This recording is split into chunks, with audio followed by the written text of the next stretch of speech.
El Clasico মানেই বাড়তি উত্তেজনা, বাড়তি উল্লাস, আর তা যদি হয় ফাইনাল তবে তো কথাই নেই।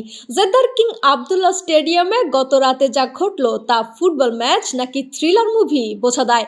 অক্টোবরের হারের মধুর প্রতিশোধ নিয়ে রিয়াল মাদ্রিদকে ৩-২ গোলে হারিয়ে স্প্যানিশ সুপার কাপ ঘরে তুলল বার্সেলোনা। কোচ হ্যান্সি ফ্লিক দেখালেন ফাইনালে তিনি অজেয়। প্রথমার্ধের ইনজুরি টাইম যেন এক মহাকাব্য। ৫ গোলের ম্যাচে ৪টি হলো বিরতির আগে, যার ৩টি আবার স্টপেজ টাইমে।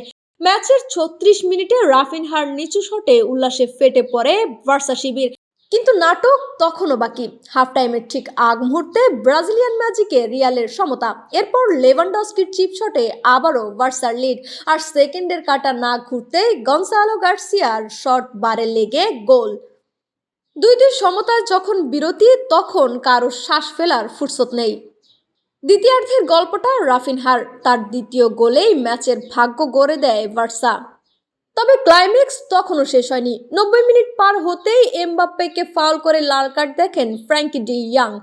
১০ জনের বার্সাকে পেয়েও ইনজুরি টাইমে রিয়াল মাদ্রিদকে চমক দেখাতে দেয়নি বার্সা কিপার জোয়ান গার্সিয়া।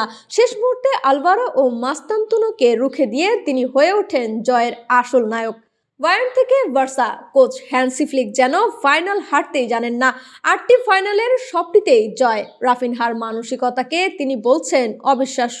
অন্যদিকে রিয়াল কোচ জাভি আলোনসো এই টুর্নামেন্টকে সবচেয়ে কম গুরুত্বপূর্ণ বললেও হার থেকে শিক্ষা নেওয়ার কথা ভুললেন না। ২০১১ সালের পর এই প্রথম টানা দুবার সুপার কাপ জিতল বার্সেলোনা। সামনে এখন কোপা দেল রে, কিন্তু আপাতত মরুর বুকে শুধুই নীল লোহিতের জয়গান। লাবণী আক্তার, ডেস্ক রিপোর্ট, বিপ্লবী বার্তা।